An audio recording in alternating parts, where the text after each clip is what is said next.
How are you? I hope you're well. This one is, this is just for you. One of the funny things I often get asked is about rosé wines, and people will go, "Well, what's a good rosé?" And I kind of always balk at the question because I don't really know how to answer. There isn't a benchmark for rosé. There isn't a hard and fast rule as to what the best rosé is. Whereas you might say Cabernet Sauvignon is best from Italy or Napa Valley or Bordeaux. And it's tricky because although rosé is very common and very popular in the south of France, you can make it from any red and sometimes a blend of white grape varieties as well. Now, the only real governing rule I'd have about rosé is so long as it's made well, it'll probably be good. And that's difficult as well because you never really know who's making good rosé. In the same way that you might not know who's making good red wine or white wine. So, same rules of thumb apply. Like if you know the property or if you know the producer, buy the wine, which is why I like this one.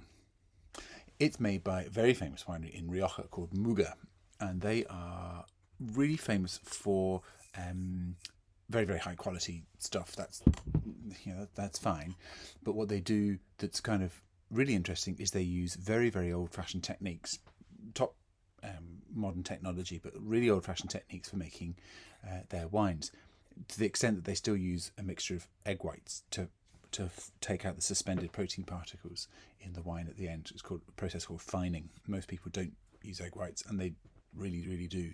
They have their own barrel making people on site as well. So they're really old fashioned, but absolutely adherent to top technology stuff. So temperature controlled fermentation when it's needed, which is all very high tech and whizzy gigs. That's kind of what they do. This is very traditional. It uses two famous red grape varieties of Tempranillo and Grenache or Garnacha. And they ferment those, they pick those when they're ripe, and they use a white grape variety called Viura, which is the Rioja white grape variety. So they pick all the grapes, they leave the red grapes in separate vats. So the Grenache is over there, the Tempranillo is over there, and the white one's over there.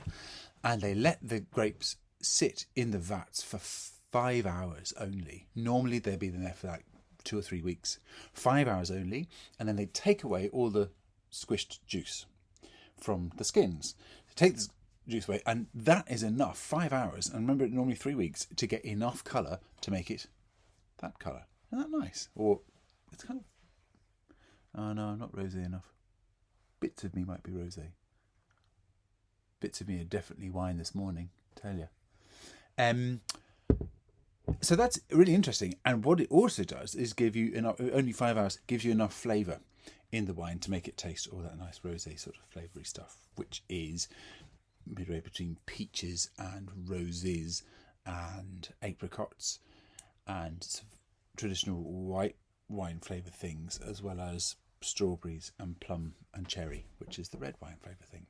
They then leave it to mature in big vats, oak vats, but don't give any oak flavour, and then they fine it with egg whites, and it is they fine it with egg whites after about 5 months of aging on the grape skins, or the good bits of the grape skins. So it's very cloudy at this point, and then they put the egg white thing through and take out all the suspended protein particles, but the protein particles, or the cloudy stuff, stays in the wine for a long time, that 5 month period, because it gives this wonderful sort of coating, creamy texture to the wine, which is amazing. And for a wine that is simple and pink and juicy and drunk mostly by people in the sunshine, it's an expensive process to make, and it just shows how good they are at doing it.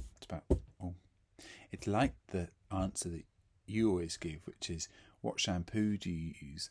And you go, anything that comes from a hairdresser, because they're going to use the right stuff. This is the hairdresser's rosé. Ha ha ha! This is hairdresser's rosé because it's just been made better than almost all of the others. Listen, thank you so much, and I hope you enjoy it.